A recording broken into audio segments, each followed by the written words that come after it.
Assalamualaikum warahmatullahi Assalamualaikum warahmatullahi wabarakatuh.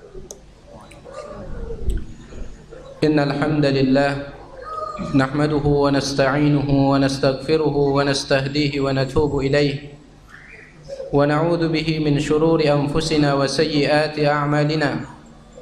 Man yahdihillahu fala mudilla lahu wa man yudlil fala hadiya lahu.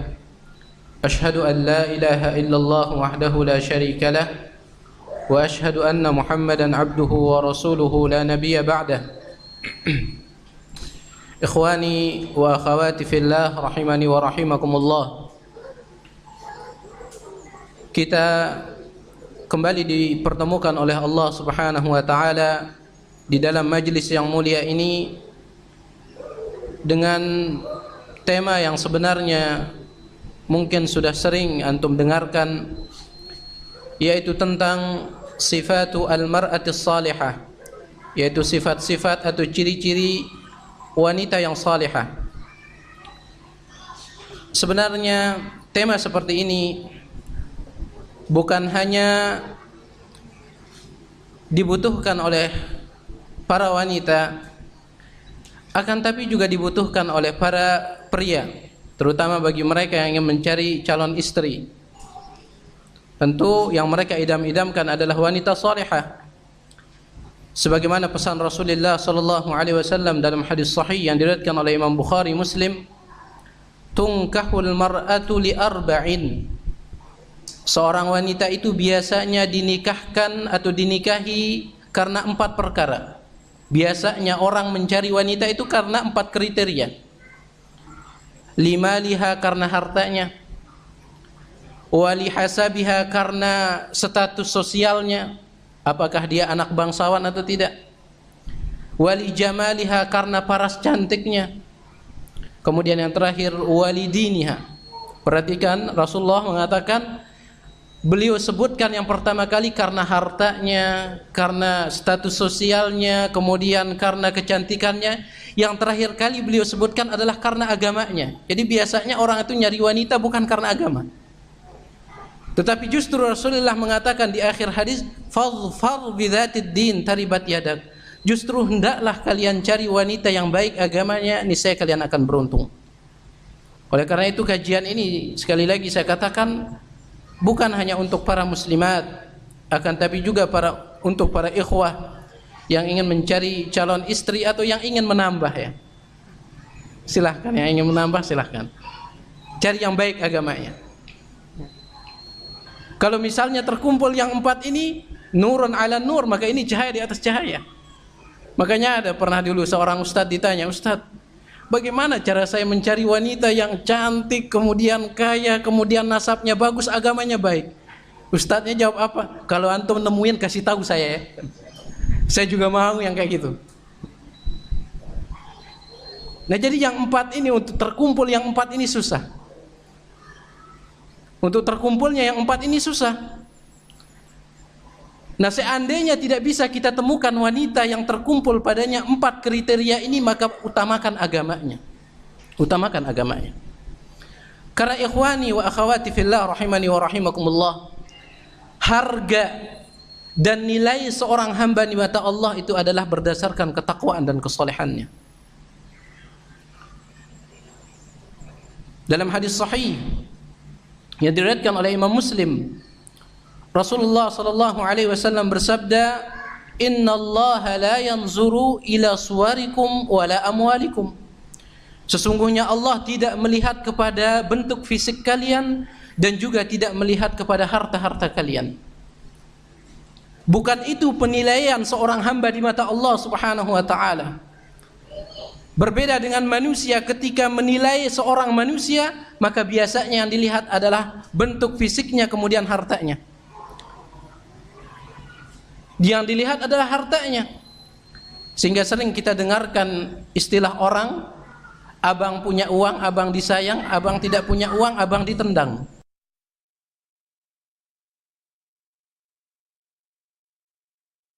Juga manusia biasanya menilai bentuk fisik.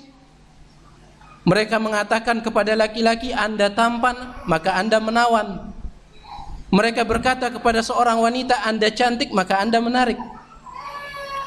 Ini adalah penilaian manusia terhadap manusia yang lain. Akan tapi Allah tidak seperti itu. Allah Subhanahu wa ta'ala tidak melihat kepada bentuk-bentuk fisik kalian dan juga tidak melihat kepada harta-harta kalian.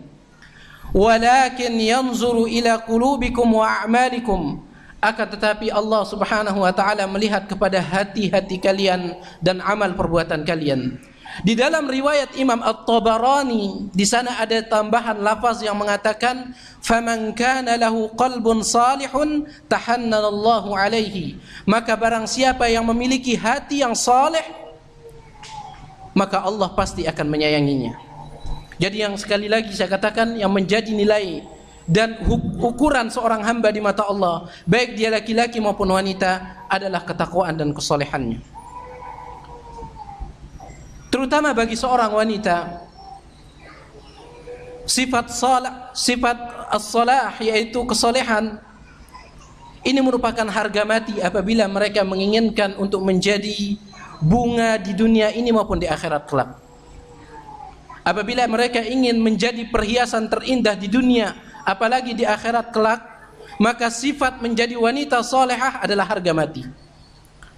Rasulullah sallallahu alaihi wasallam bersabda dalam hadis sahih yang diriwayatkan oleh Imam Muslim, "Ad-dunya mata'." Dunia ini adalah perhiasan, dunia ini adalah kemewahan. Wa khairu mata'id dunya al-mar'atu salihah. Dan sebaik-baik perhiasan dan kemewahan dunia adalah wanita yang salihah. Maka sangat perlu bagi seorang muslimah untuk mengetahui bagaimana caranya untuk menjadi wanita salihah. Pada kesempatan ini saya akan membawakan satu ayat Al-Quran dan 3 hadis Rasulullah sallallahu alaihi wasallam. Kemudian dari ayat tersebut dan hadis-hadis tersebut kita akan mengambil beberapa sifat dari wanita salihah. Tentunya masih banyak lagi sifat-sifat mereka, akan tapi saya akan mencukupkan dengan apa yang akan saya ambil dari ayat tersebut dan juga dari hadis-hadis tersebut. Yang pertama adalah firman Allah dalam surat An-Nisa ayat yang ke-34. Allah Subhanahu wa ta'ala berfirman, "Fas-salihatu qanitatun hafizatun lil ghaibi bima hafizallah." Allah Subhanahu wa ta'ala berfirman, maka wanita-wanita salihah itu adalah qanitatun, yang taat kepada Allah Subhanahu wa ta'ala, hafizatun lil ghaib, serta mereka adalah orang-orang atau wanita-wanita yang menjaga diri ketika suami mereka tidak ada di sisi mereka. Di dalam ayat yang singkat ini kita mengambil 2 ciri atau sifat dari wanita salihah. Yang pertama adalah taat kepada Allah Subhanahu wa ta'ala. Wanita salihah adalah wanita yang memperbaiki hubungannya dengan Allah Subhanahu wa ta'ala. Apa yang menjadi hak-hak Allah mereka berikan, baik itu berupa hak tauhid yang merupakan hak terbesar bagi Allah, begitu pula dengan hak-hak ibadah yang lainnya. Berkaitan dengan ciri yang pertama ini, saya ingin menekankan satu ibadah yang menjadi hak milik Allah Subhanahu wa ta'ala, yang banyak wanita muslimah melalaikannya, yaitu ibadah salat. Ibadah salat. Di dalam hadis sahih yang diriwayatkan oleh Imam Tirmidzi, Rasulullah sallallahu alaihi wasallam bersabda, "Ra'sul amril Islam." Yang menjadi pondasi dari segala urusan itu adalah Islam. Wa amuduhus salah, dan tiangnya adalah salat. Wa dzurwatu sanamihi al-jihad, sedangkan puncaknya adalah jihad di jalan Allah. Di dalam hadis ini beliau sallallahu alaihi wasallam mengatakan bahwasanya tiang dari segala urusan adalah salat. Antum bisa bayangkan, antum bisa bayangkan tempat ini, ya. Tempat ini kalau tidak ada tiangnya, maka atapnya akan ambruk. Kalau tidak ada tiangnya. Begitu pula dengan agama ini, yang menjadi tiangnya adalah salat. Kemudian dalam hadis yang lain yang juga diriwayatkan oleh Imam Tirmidzi dan disahihkan oleh Al-Imam Al-Albani rahimahullahu taala, Rasulullah sallallahu alaihi wasallam mengatakan, inna awwala ma yuhasabu bihi al-'abdu yawmal qiyamati min 'amalihi salatu. Sesungguhnya amal ibadah seorang hamba yang pertama kali akan dihisab oleh Allah Subhanahu wa taala nanti pada hari kiamat adalah salatnya. Fa in saluhat faqad aflaha wa anjaha. Apabila salatnya baik maka dia telah beruntung dan dia sukses. Wa in fasadat faqad khaba wa khasira. Akan tetapi apabila salatnya telah rusak maka sungguh dia telah merugi dan celaka. Jadi salat ini adalah ibadah yang sangat mulia. Dan ini harus dijaga ibadah ini. Dan di antara cara kita menjaganya adalah dengan melakukannya tepat pada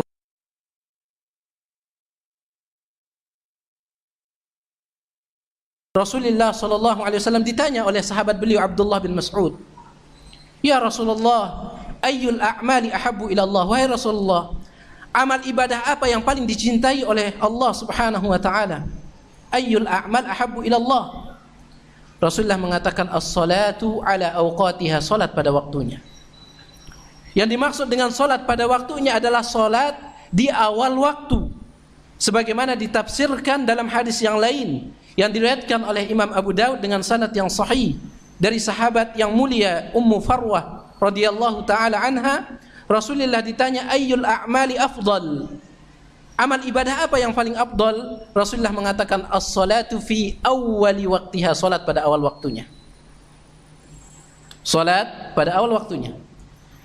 Nah, salat pada awal waktunya ini banyak dilalaikan oleh para muslimah. Kenapa? Rahasianya kenapa mereka banyak para muslimah yang melalaikan salat pada awal waktunya? Kenapa? Karena mereka tidak diwajibkan salat berjamaah di masjid. Berbeda dengan laki-laki, ketika azan sudah dikumandangkan, mereka melangkahkan kaki menuju masjid-masjid Allah Subhanahu wa taala. Para wanita, salat mereka di rumah itu lebih baik daripada salat mereka di masjid berdasarkan hadis sahih yang diriwayatkan oleh Imam Ahmad.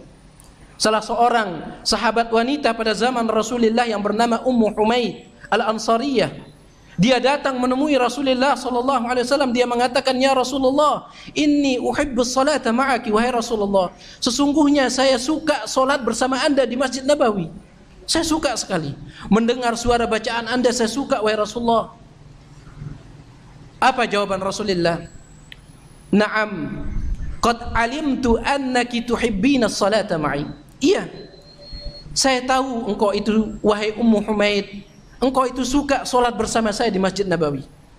Walakinna salataki fi hujratiki khairul laki min salatiki fi darik. Akan tetapi salatmu di dalam ruangan yang paling dalam di dalam rumahmu, ruangan yang paling dalam itu lebih baik bagimu daripada salat di ruangan yang paling luar dari rumah. Rasulullah mengatakan semakin tersembunyi engkau salat maka semakin baik. Wa salatuki fi dariki khairul laki min salatiki fi masjidi qaumik. Dan salatmu di rumahmu meskipun itu di ruangan paling luar itu lebih baik daripada engkau salat di masjid kampungmu. Wa salatuki fi masjidi qaumik khairul laki min salatiki fi masjidi hadza. Dan salatmu di masjid kampungmu itu lebih baik daripada engkau jauh-jauh datang ke Masjid Nabawiku ini. Padahal antum tahu, solat di Masjid Nabawi itu satu kali solat pahalanya berapa? 1000 kali lipat. Tapi Rasulullah mengatakan solatmu di rumahmu lebih baik, wahai Ummu Humaid. Jadi wanita itu hukum asalnya solat di rumah, itu yang paling baik.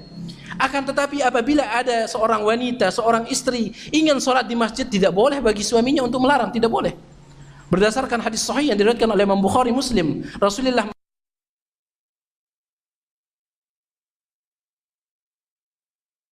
itu dari masjid-masjid Allah, jangan kalian larang. Artinya bagaimana sikap seorang suami apabila istrinya ingin ke masjid, dia kasih tahu, "Bu, bahwasanya sholatmu di rumah itu lebih baik daripada sholat di masjid." Cuman dikasih tahu saja fadilahnya, keutamaannya. Adapun melarang, tidak boleh, tidak boleh, ini tidak benar.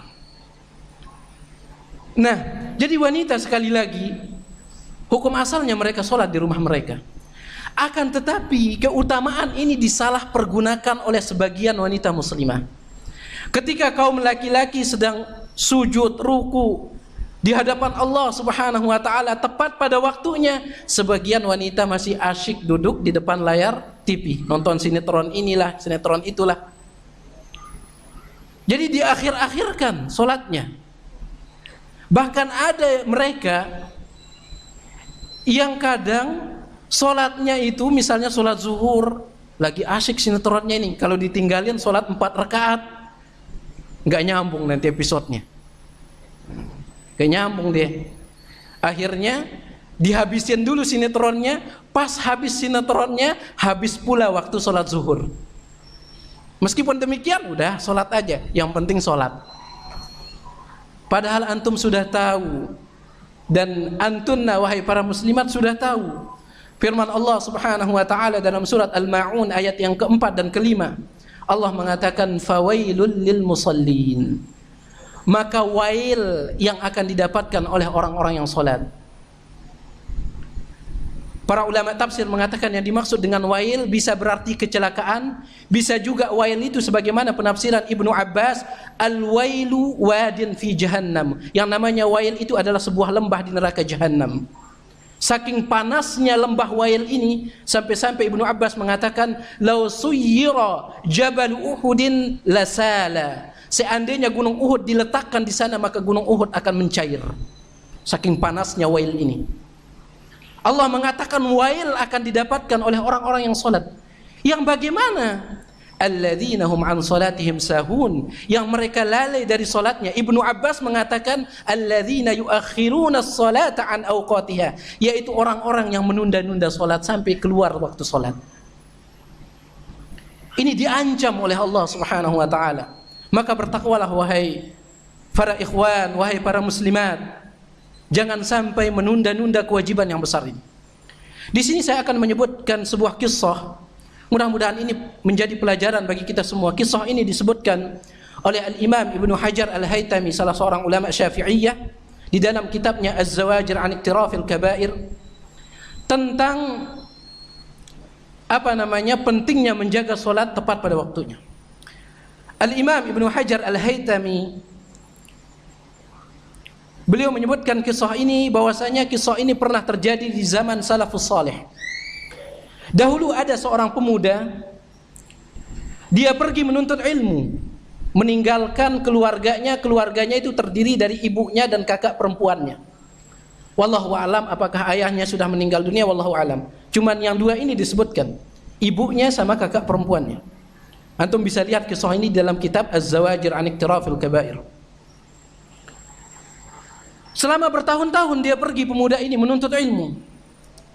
Ketika dia kembali menuntut ilmu, pulang menuju rumahnya, bertemu dengan ibunya dan bertemu dengan kakak perempuannya, tidak lama dari itu, qadarallah, kakak perempuannya ini meninggal dunia. Kakak perempuannya ini meninggal dunia. Ya. Akhirnya diantarlah jenazah kakak perempuannya ini menuju kuburan. Kemudian yang masuk ke kuburan tersebut untuk memasukkan jenazah kakak perempuannya ini adalah pemuda ini. Dia yang turun ke kuburan, kemudian diambil jenazah kakaknya, kemudian diletakkan. Pada saat itu kais, kalau dalam bahasa Arab kais, yang namanya kais itu kain. Kemudian kain ini digunakan untuk di sini, di kain ini ditaruh uang, kemudian diikat gitu. Itu namanya kais. Kalau bahasa kita sekarang mungkin dompet ya. Dompet, tapi di zaman itu enggak ada dompet. Yang dipakai kain, kemudian diletakkan duit di sana, uang di tengah-tengahnya, kemudian diikat gitu. Ini namanya kaisun ya. Bedakan. Ini untuk antum santri, ada kaisun, ada kayisun. Kalau kayis pakai tasdid iya-nya artinya pintar, cerdas. Kalau kais artinya tempat duit. Jadi jangan antum tukar-tukar ya. Artinya jauh berbeda. Jadi ketika dia memasukkan jenazah kakaknya, dia tidak sadar kalau kaisnya itu atau dompet uangnya itu jatuh ke dalam kuburan. Dia nggak sadar. Jatuh. Sedangkan para ulama ijma', mereka sepakat tidak boleh membawa harta atau memasukkan harta ke dalam kuburan, itu tidak boleh. Sepakat para ulama, tidak ada khilaf. Sebagaimana disebutkan dalam kitab Al-Mawsu'ah Al-Fiqhiyah Al-Kuwaitiyah. Jadi jatuh hartanya, duitnya pemuda ini bersama kaisnya di kuburan kakak perempuannya ini jatuh. Kemudian setelah itu ditutuplah kuburan ini pakai tanah. Kemudian orang-orang pulang. Di tengah jalan baru dia sadar, ternyata kaisnya ini hilang. Dompetnya ini hilang. Dompetnya ini hilang. Dan besar kemungkinan dompet ini jatuh ke dalam kuburan kakaknya. Jatuh ke dalam kuburan kakak perempuannya ini. Akhirnya balik dia ke kuburan tersebut, udah gak ada orang. Kemudian dia bongkar lagi kubur itu sendirian. Pas dia baru bongkar, ishta'ala al-qabru nara. Kubur ini mengeluarkan api. Subhanallah. Baru saja ditutup, kuburnya sudah mengeluarkan api. Kata Imam Ibnu Hajar Al-Haytami, kuburnya mengeluarkan api. Faradda alaihi turab. Langsung dia tutup lagi kubur ini pakai tanah. Kaget dia. Kok kubur kakaknya yang baru saja ditutup kok ngeluarin api? Langsung ditutup. Kemudian dia berlari pulang bagian, kata Ibnu Hajar, sambil menangis. Sampai di rumah ditemuin ibunya, dia mengatakan, "Ya ummah, wahai ibuku, akhbirini an ukhti, ceritakan kepadaku tentang saudari perempuanku. Madza kanat ta'mal, apa yang dia perbuat selama hidupnya? Selama saya tidak ada di sini bersama kalian, apa yang selalu diperbuat oleh saudari perempuanku?" Ibunya mengatakan, "Wa amma tas'alu anha?" Apakah gerangan yang menyebabkan kamu ingin tahu tentang saudari perempuanmu? Apa yang membuat kamu bertanya-tanya tentang saudari perempuan? Dia mengatakan, laqad ra'aitu qabraha yashta'ilu nara, karena aku melihat kuburnya itu mengeluarkan api. Fabakiyat, ibunya ikut menangis mendengar itu. Ibunya ikut menangis. Akhirnya ibunya mengatakan, "Ya waladi, wahai putraku, ketahuilah bahwasanya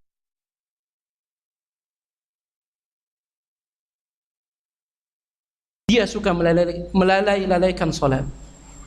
Jadi dia suka mengundurkan waktu salat dari waktunya, sampai keluar bahkan waktu salat tersebut. Seandainya kisah ini benar seperti yang disebutkan oleh Imam Ibnu Hajar Al-Haytami, ini menunjukkan kebenaran firman Allah Subhanahu wa taala, "Fawailul lil musallin", maka wail yaitu wadi di dalam neraka jahanam bagi mereka yang salat, yang suka mengundur-undur salat sehingga keluar dari waktunya. Jadi ini dia sifat yang pertama dari wanita muslimah atau wanita yang salihah, yaitu mereka membangun hubungan yang erat dengan Allah Subhanahu wa taala, terutama ibadah salat yang merupakan ibadah paling besar setelah dua kalimat syahadat. Kemudian dari ayat ini kita juga mengambil satu sifat yang lain dari wanita muslimah atau wanita yang salihah. Allah mengatakan, "Hafizatun lil ghaibi bima hafizallah." Wanita-wanita solehah itu mereka tatkala suami mereka tidak ada di sisi mereka, maka mereka menjaga diri mereka, juga menjaga harta suami mereka. Jadi dijaga kehormatannya. Jangan mentang-mentang suaminya nggak ada, lah bebas sekarang, bebas. Siapapun diterima. Sekarang bebas, sudah nggak ada lagi yang ngontrol. Ini bukan wanita soleha yang kayak gini. Di antara pesan yang disampaikan oleh Rasulullah sallallahu alaihi wasallam ketika beliau melakukan hajjatul wada', sebagaimana disebutkan dalam Sahih Muslim, Rasulullah mengatakan, "Walakum 'alaihinna alla yuti'na furusakum ahadan takrahuna." Dan di antara hak suami kepada istrinya adalah jangan sampai seorang istri memasukkan laki-laki lain yang dia tidak suka ke dalam rumah. Ini hak seorang suami. Jadi dijaga dirinya. Wanita muslimah, wanita yang salihah itu menjaga dirinya ketika suami.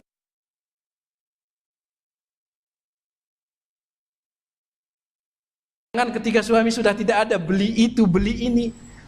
Yang kemarin gak beli, sekarang beli. Ini bukan wanita yang salihah.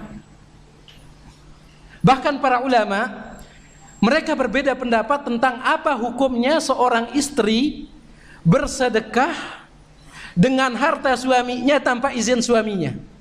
Ini sedekah loh, bukan belanja, ini sedekah. Kalau ada orang miskin datang ke rumah seorang istri atau seorang wanita, saat itu suaminya nggak ada di rumah wanita ini. Orang miskin ini minta sedekah.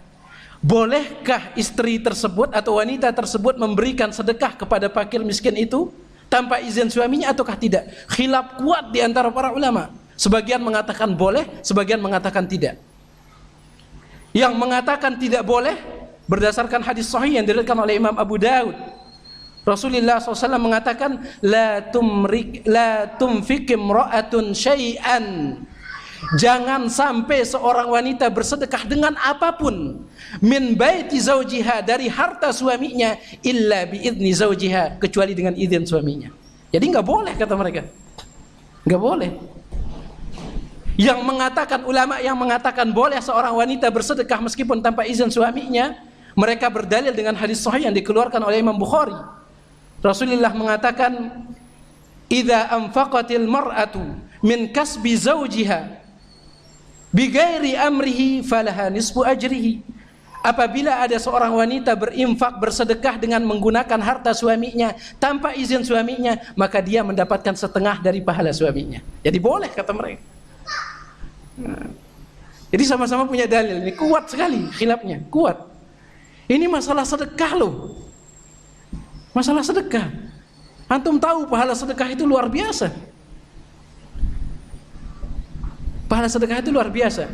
Tapi masalah sedekah seorang wanita tanpa izin suaminya justru diperselisihkan oleh para ulama. Dan pendapat yang kuat dalam masalah ini, wallahu ta'ala a'lam, adalah dikumpulkan antara kedua dalil ini.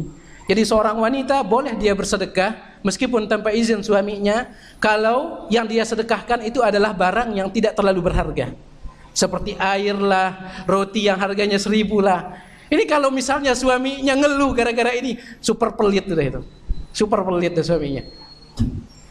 Nah, tapi kalau misalnya bersedekah menggunakan barang yang mahal, maka ini tidak dibolehkan. Misalnya ada orang fakir miskin datang, dikasih kulkas misalnya.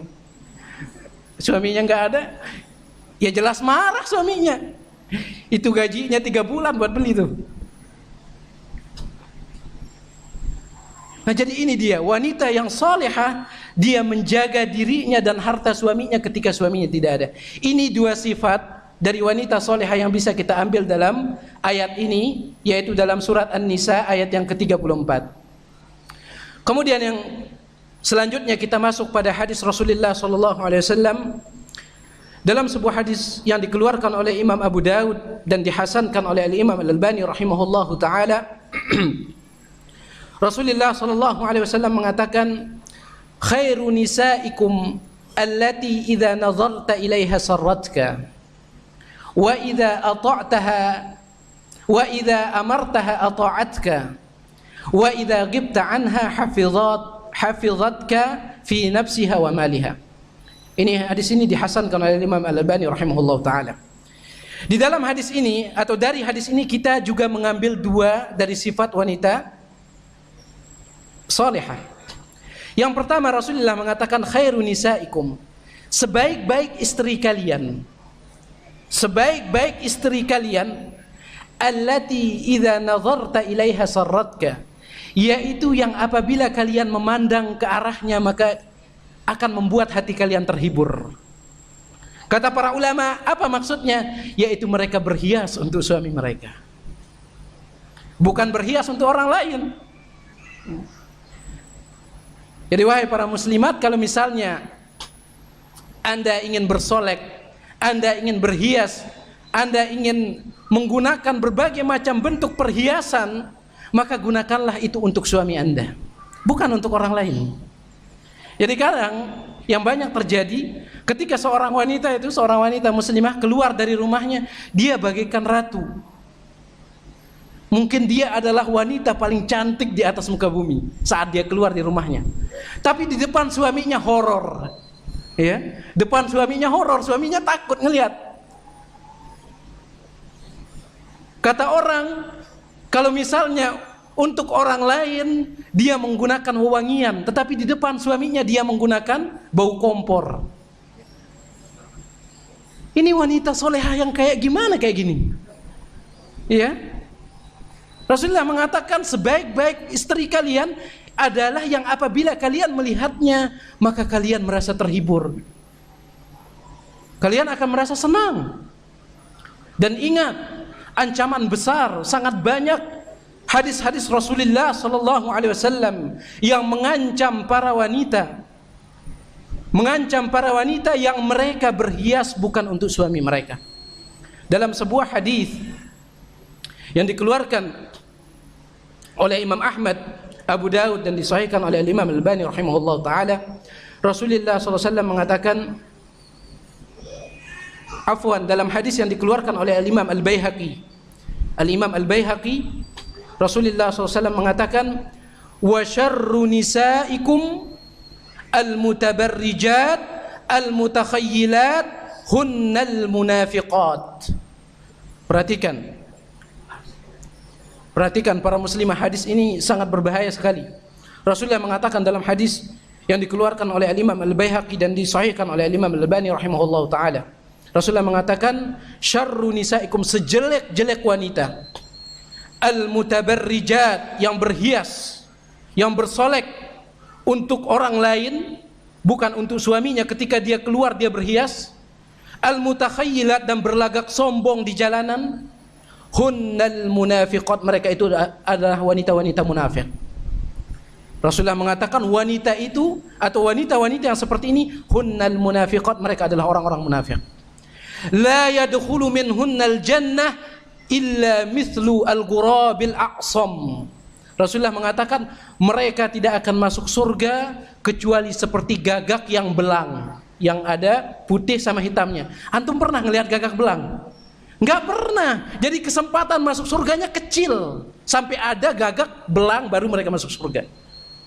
Ini ancaman keras dari Nabi alaihi salatu wasallam. Al-ghurabil a'sam, kata Rasulullah, mereka enggak akan masuk surga sampai ketemu yang namanya gagak belang. Yang namanya gagak ya hitam. Ini luar biasa ancaman bagi mereka para wanita yang bersolek bukan untuk suami-suami mereka. Dalam hadis yang lain diriwayatkan oleh Imam Tirmidzi, Abu Daud dan yang lainnya, disahihkan oleh Imam Al-Albani rahimahullahu taala, Rasulullah sallallahu alaihi wasallam mengatakan, "Idza ista'taratil mar'atu", apabila ada seorang wanita dia menggunakan wewangian, dia menggunakan parfum dan yang lainnya, famarrat 'alal qaumi liyajidu min rihiha, kemudian dia keluar dari rumahnya, kemudian dia melewati sekelompok laki-laki agar mereka bisa mencium aroma wangian yang dia pakai, fahiya kadza wa kadza, maka dia adalah begini dan begini. Abu Musa Al-Asy'ari yang meriwayatkan hadis ini, sahabat Rasulullah, beliau mengatakan fahiya zaniyatun, yang dimaksud dengan dia adalah begini-begini, maksudnya dia adalah seorang penzina. Subhanallah, dia adalah seorang penzina, kata Abu Musa Al-Asy'ari. Kenapa dia disebut dia adalah seorang penzina? Kenapa? Dijelaskan oleh Al-Imam Al-Mudhhiri, salah seorang ulama Hanafiyah, di dalam kitabnya Al-Mafatih Syarhu Mishkatil Masabih. Beliau menjelaskan kenapa dia disebut sebagai penzina di dalam hadis ini. Karena dengan dia memakai wewangian tersebut, kemudian dia melewati sekelompok laki-laki, maka otomatis laki-laki tersebut akan memandangnya. Sedangkan mata itu ada zinanya, sebagaimana sabda Rasulullah SAW, wa zinal aini an-nazar, kata Rasulullah, zina mata itu adalah memandang. Gara-gara dia memakai wewangian tersebut, pasti laki-laki yang mencium aroma wanginya wanita ini pasti akan melihat ke arahnya. Makanya pantas Rasulullah mengatakan fahiya zaniyah, dia adalah seorang penzina. Kemudian di dalam hadis yang lain, Rasulullah sallallahu alaihi wasallam bersabda, la tuqbalu salatul mar'ati idza tatayyabat li hadzal masjid hatta tarji'a fataktasila ghuslaha lil janabah. Hadis ini sahih. Tidak diterima salat seorang wanita apabila dia pergi ke masjid sambil mengenakan wewangian. Salatnya di masjid itu tidak diterima. Kapan diterima? Sampai dia hatta tarji'a, dia pulang dulu ke rumahnya, fataktasila, kemudian dia mandi, ghuslaha lil janabah, persis seperti mandi junub. Ini salat, ya. Untuk pergi ke masjid saja seorang wanita mengenakan wewangian itu tidak dibenarkan. Tidak dibenarkan. Apalagi pergi ke pasar. Ke masjid tidak dibenarkan. Salatnya tidak diterima kata Rasulullah. Akan tetapi yang dimaksud dengan tidak diterima salatnya di sini, sebagaimana yang dijelaskan oleh Al-Imam Al-Mudhhiri, yang dimaksud adalah dia tidak mendapatkan pahala salat. Adapun sah atau tidaknya maka salatnya adalah sah. Wallahu taala alam. Jadi intinya para muslimat, bahwasanya kalau Anda ingin berhias, maka berhiaslah untuk suami Anda. Dan berhiasnya seorang wanita dan keluar dari rumahnya dalam keadaan berhias, ini termasuk dosa besar meskipun diizinkan oleh suaminya. Meskipun diizinkan oleh suaminya, sebagaimana yang disebutkan oleh Imam Ibnu Hajar Al-Haytami di dalam kitabnya yang kita sebutkan tadi, yaitu Az-Zawajir an Iktirafil Kabair. Bahwasanya wanita muslimah yang keluar dari rumahnya dalam keadaan berhias, menggunakan wewangian meskipun biizni zaujiha, dengan izin suaminya, maka itu termasuk daripada al-kabair, termasuk daripada dosa-dosa besar. Kemudian juga sifat dari wanita salihah yang kita bisa ambil dari hadis yang tadi, Rasulullah mengatakan, wa idza amartaha ata'atka, dan apabila engkau perintahkan kepadanya dengan suatu perintah maka ia mentaatimu. Maka ia mentaatimu. Wahai para muslimat, ketahuilah bahwasanya sebelum Anda menikah, orang yang paling wajib untuk Anda taati setelah Allah dan Rasulnya adalah orang tua Anda. Sebelum Anda menikah, wahai para muslimah, yang paling wajib Anda taati setelah Allah dan Rasulnya adalah orang tua Anda. Akan tetapi setelah Anda menikah, yang paling wajib Anda taati setelah Allah dan Rasulnya adalah suami Anda. Berdasarkan hadis Aisyah radhiyallahu taala anha, dia bertanya kepada Rasulullah, wahai Rasulullah, siapakah yang paling berhak untuk aku taat kepadanya? Rasulullah mengatakan, ba'luki, suamimu. Ini kepada Aisyah radhiyallahu taala, suamimu. Jadi wajib ditaati. Dan bagi mereka para muslimah yang mentaati suami-suami mereka, mereka dijanjikan surga oleh Allah Subhanahu wa taala. Dalam hadis sahih yang dikeluarkan oleh Al-Imam Ibnu Hibban rahimahullahu taala, Rasulullah sallallahu alaihi wasallam bersabda, "Idza shallatil mar'atu khamsaha", apabila ada seorang wanita menjaga salat yang 5 waktu, wa shamat syahraha, kemudian dia menjaga puasa pada bulan Ramadan, wa hassanat farjaha, dan dia menjaga kehormatannya, wa ata'at ba'laha, dan dia mentaati suaminya, dakhalat min abwabil jannati min ayyi abwabil jannati sya'at, maka dia akan masuk surga dari arah pintu manapun yang ia suka. Ini pahala besar bagi para muslimah yang mereka taat kepada suami mereka. Tentunya taat kepada suami itu tidak mutlak. Kewajiban seorang muslimah, seorang istri taat kepada suaminya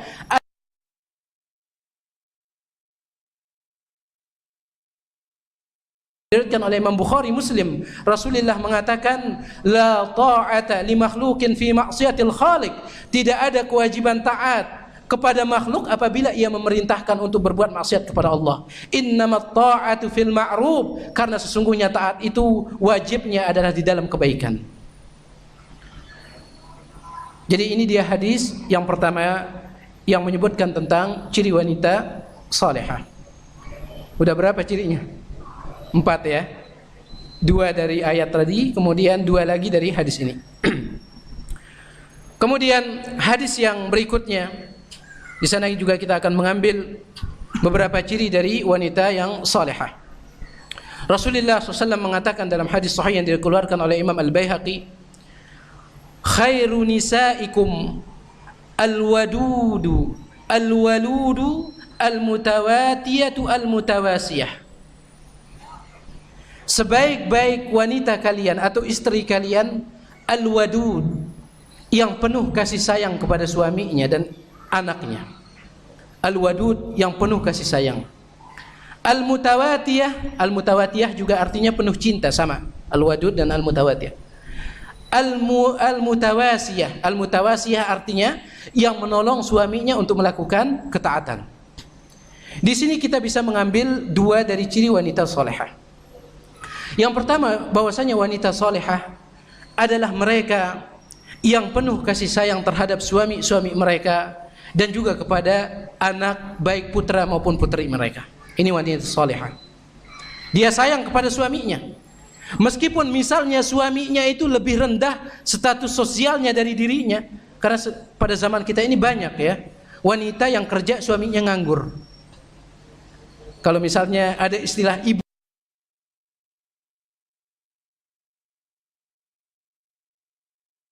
suaminya sedang ganti popok. Nah, ada yang kayak gitu. Nah, otomatis wanita seperti ini merasa dirinya lebih tinggi daripada suaminya, dan peluangnya untuk menyakiti suaminya lebih besar. Pas suaminya ngeluh, yang biayain kamu siapa? Yang kerja siapa? Yang cari nafkah siapa? Saya apa kamu? Kadang ada wanita yang seperti itu. Dan ini bukan merupakan ciri wanita yang saleh. Wanita yang salehah bagaimanapun tinggi derajat sosialnya, tetap dia menghormati suaminya. Kenapa? Karena Allah berfirman, "Ar-rijalu qawwamuna 'alan nisa." Laki-laki itu yang menjadi pemimpin atas para wanita. Dia taat kepada suaminya. Dia menghormati suaminya. Dan dalam hadis yang dikeluarkan oleh Imam Ahmad dan disahihkan oleh Imam Al-Albani rahimahullahu taala, Rasulullah SAW mengatakan, "La tu'dhi imra'atun zawjaha fid dunya illa qalat zawjatuhu minal huril 'ain, la tu'dhihi qatalakillah."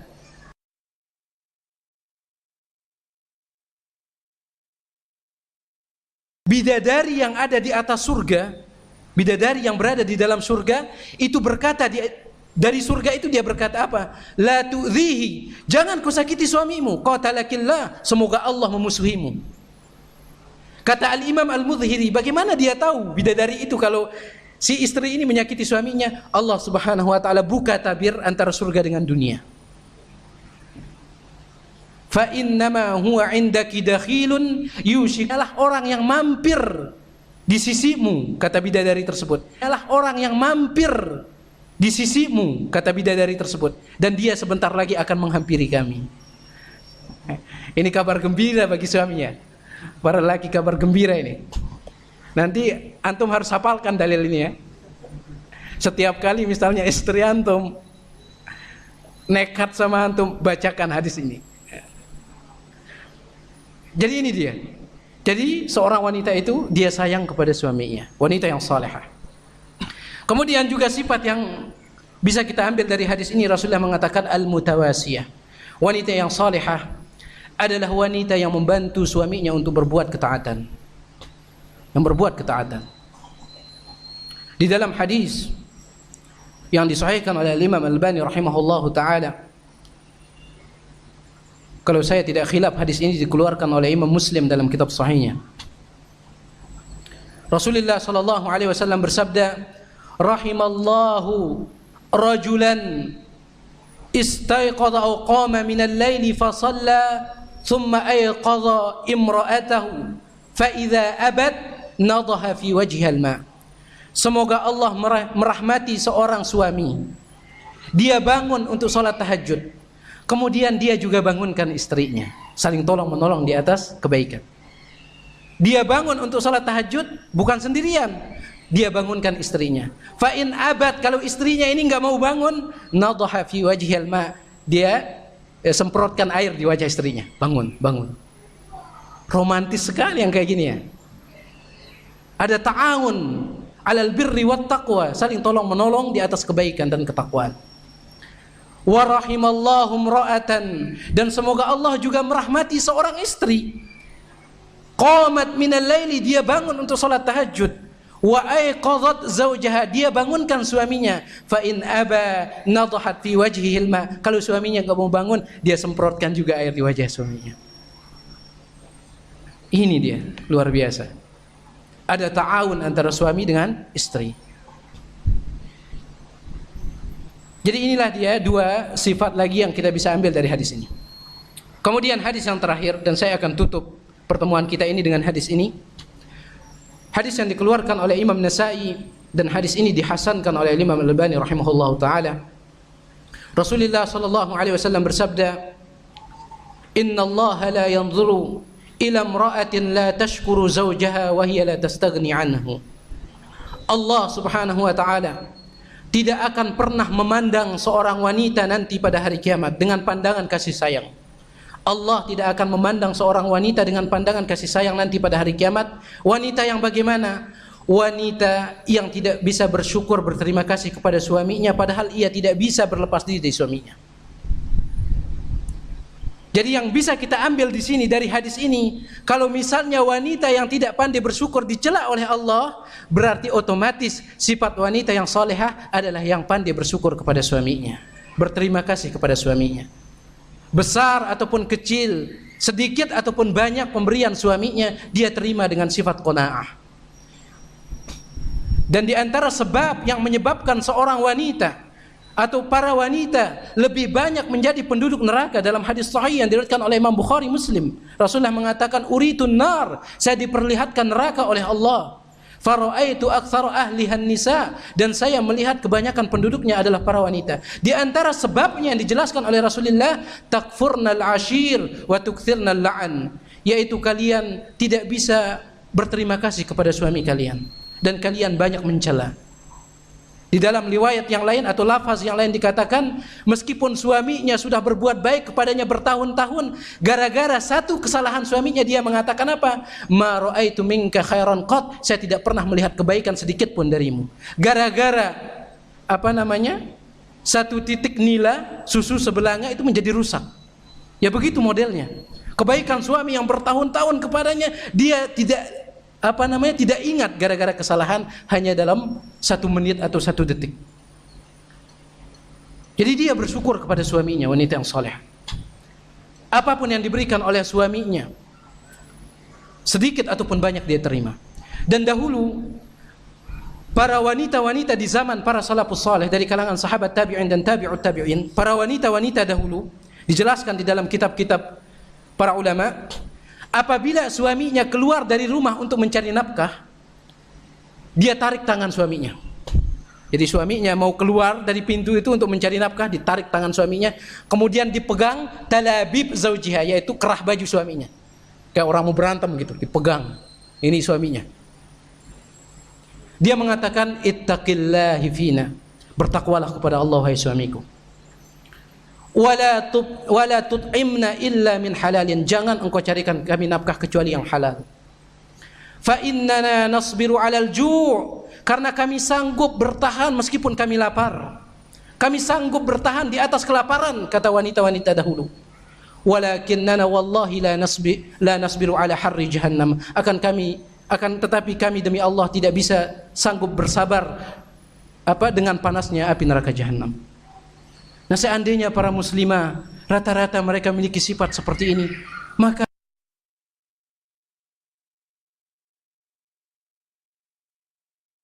keluarga yang sakinah, mawaddah warahmah.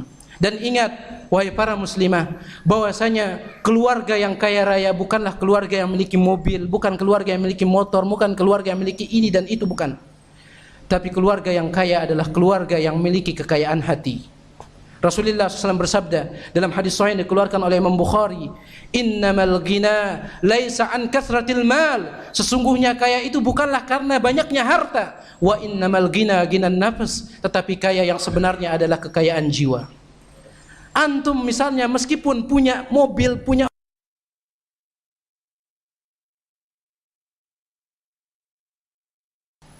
nggak ada habis-habisnya. Sudah punya mobil 4, pengen punya pesawat. Punya pesawat 1, pengen punya 2. Nggak ada habis-habisnya. Rasulullah mengatakan dalam hadis sahih yang dikeluarkan oleh Imam Muslim, "Lau kana li ibni Adam wadiyan min dhahabin." Seandainya anak manusia memiliki 1 lembah dan lembah ini penuh dengan emas, dia miliki 1 lembah penuh dengan emas, la tamanna itsnain, maka dia akan mengharapkan punya 2. Wala yamla'u fahu illa turab, dan dia tidak akan pernah merasa puas kecuali mulutnya ditutup dengan tanah kuburan. Ini sifat manusia. Selama mereka tidak punya sifat qanaah, maka mereka bukanlah orang kaya. Yang kaya adalah mereka yang memiliki sifat qanaah. Ya. Dan di dalam hadis yang lain yang dikeluarkan oleh Imam Tirmidzi, Rasulullah SAW mengatakan, man asbaha minkum mu'afan fi jasadihi wa aminan fi sirbihi wa indahu qutu yaumihi faka'annama hizat lahu dunya bihadzafiriha. Barang siapa di antara kalian pada pagi harinya jasadnya sehat, fisiknya sehat, kemudian dia aman bersama anak dan istrinya, seorang wanita aman bersama suaminya, dia sehat jasmaninya, wa indahu qutu yaumihi, dan dia hanya memiliki makanan untuk hari itu saja. Makanan besoknya dia nggak tahu ada apa enggak, hari itu aja. Rasulullah mengatakan, faka'annama hizat lahu dunya bihadzafiriha, maka sesungguhnya dia telah memiliki dunia beserta seluruh isinya. Alangkah romantisnya seorang suami dan istri, dia bisa berbagi satu piring berdua daripada punya dua piring berjauhan, yang satu makan di kamar, yang satu makan di dapur. Ini apa gunanya keluarga yang seperti ini? Nah, jadi ini dia sifat wanita salihah yang kita bisa ambil dari hadis yang terakhir ini. Mudah-mudahan sifat-sifat ini bisa dipraktikkan oleh para muslimat, dan saya memohon kepada Allah Subhanahu wa taala agar Allah menjaga wanita-wanita para muslimah dari segala tipu daya syaitan dan dari segala makar a'daul Islam, yaitu musuh-musuh Islam. Apa yang saya sampaikan ini apabila ada benarnya maka itu datangnya semata-mata dari Allah Subhanahu wa taala, dan apabila salah maka itu datangnya dari saya pribadi dan dari syaitan, dan saya mohon ampunan dari Allah Subhanahu wa taala. Wallahu taala alam. Jazakallahu khairan. Kita ucapkan kepada Ustaz kita, Ustaz Zainul Arifin hafizahullah taala. Dan selanjutnya jika ada pertanyaan dari ikhwan dan akhwat, bisa melalui kertas atau melalui langsung melalui mikrofon yang telah disediakan oleh panitia daurah.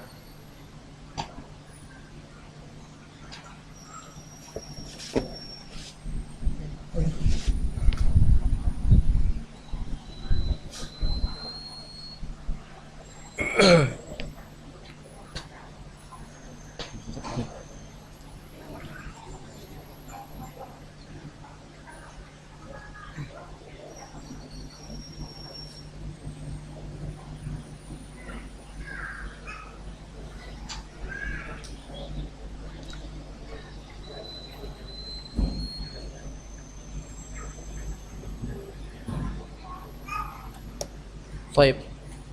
Di sini ada pertanyaan mengenai haramnya wangian bagi wanita. Apa hukumnya pelicin pakaian bagi wanita? Apakah pelicin tersebut mengeluarkan wangi yang tajam atau tidak? Ini dia. Kalau dia mengeluarkan sekedar untuk mewangi pakaian misalnya, maka insya Allah ini tidak apa-apa. Akan tapi kalau dia mengeluarkan wangian tajam yang bisa menarik perhatian para laki, maka ini sebaiknya dihindarkan. Ini sebaiknya dihindarkan. Wallahu ta'ala alam. Karena Al-Imam Al-Albani rahimahullah ta'ala, beliau menulis sebuah kitab yang sangat baik ya, dan kitab ini sudah diterjemahkan. Sebaiknya para muslimah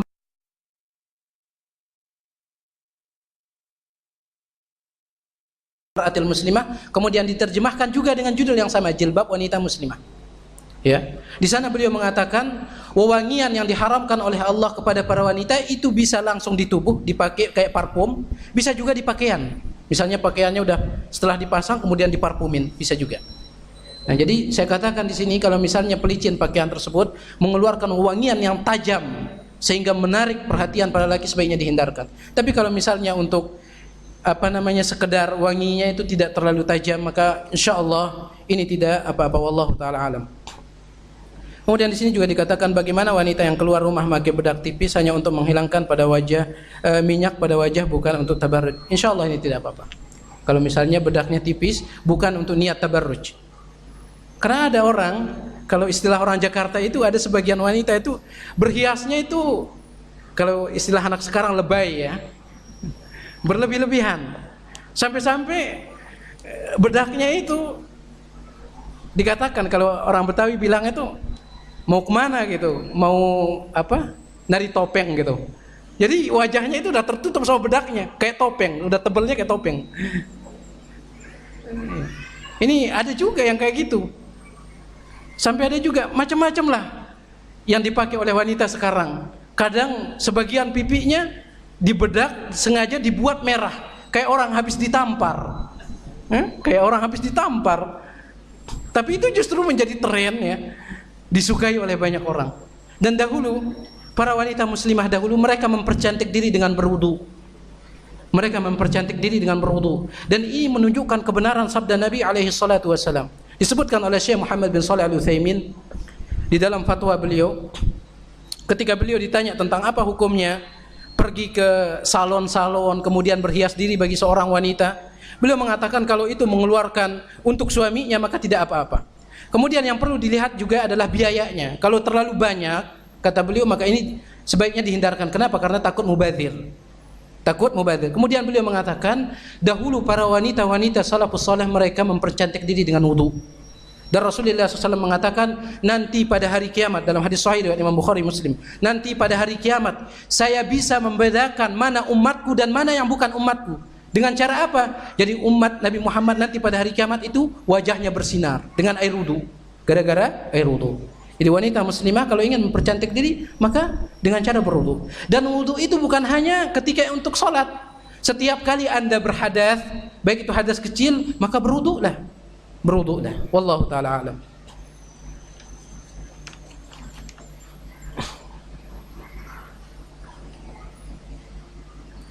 Bagaimana jika istri tidak sholat awal waktu karena menjaga anak yang berusia 3 bulan? Apakah itu termasuk melaikan sholat? Tidak.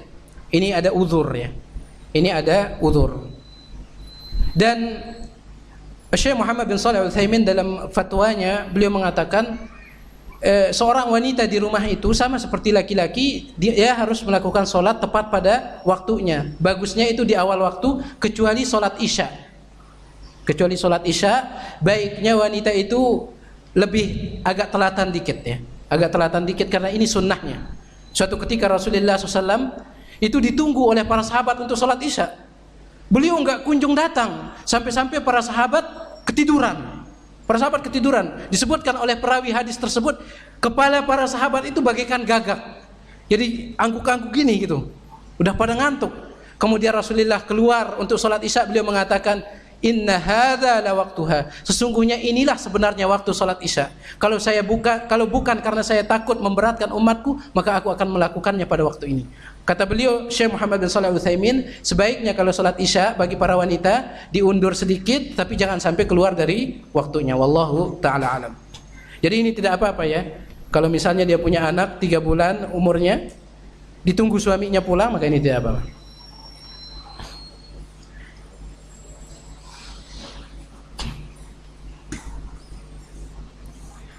Apa yang harus seorang istri lakukan jika hal sepele langsung diusir oleh suaminya?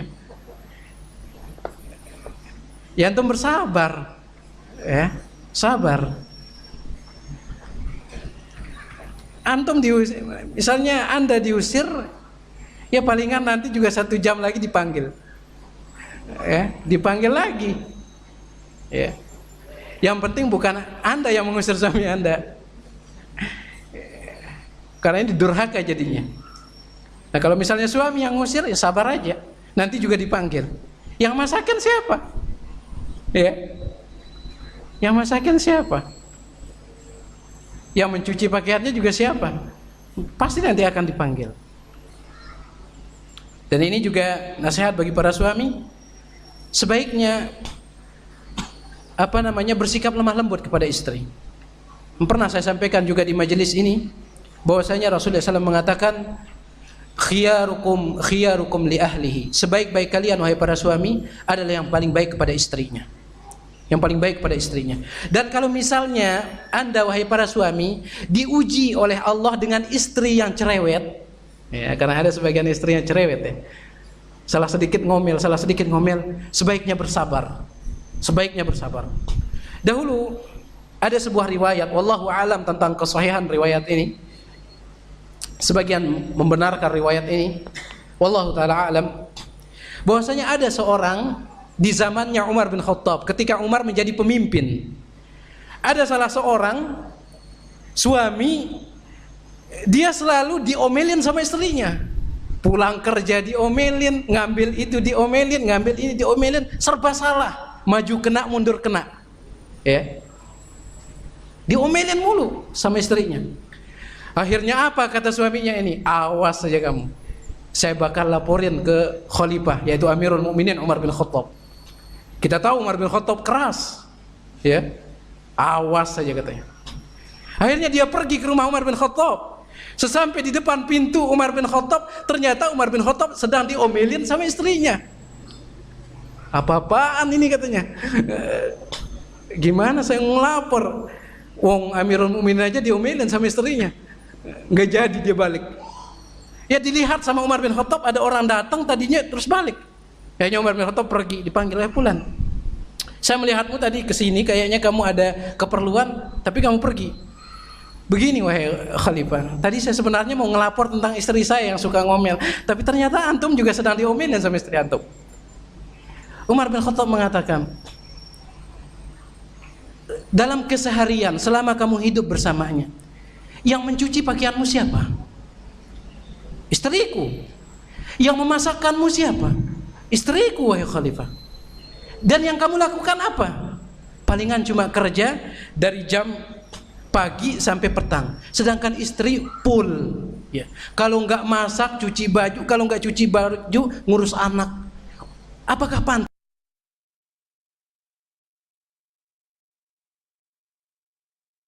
Mukminin Umar bin Khattab yang ditakuti oleh syaitan, sampai-sampai Rasulullah mengatakan dalam hadis sahih yang dikeluarkan oleh Imam Bukhari, "Lau salakta fajjan wa salaka asyaitanu fajjan, salaka asyaitanu fajjan akhar." Wahai Umar, apabila engkau berjalan di sebuah gang, kemudian syaitan juga berjalan di gang tersebut, syaitan nyari gang lain takut sama Umar. Tapi Umar ini bukan takut sama istri, bukan. Tapi ini menghormati istri. Ya. Jadi saya katakan kepada akhwat ini, jika misalnya gara-gara hal sepele diusir, maka bersabarlah. Kemudian ini mungkin pertanyaan yang terakhir.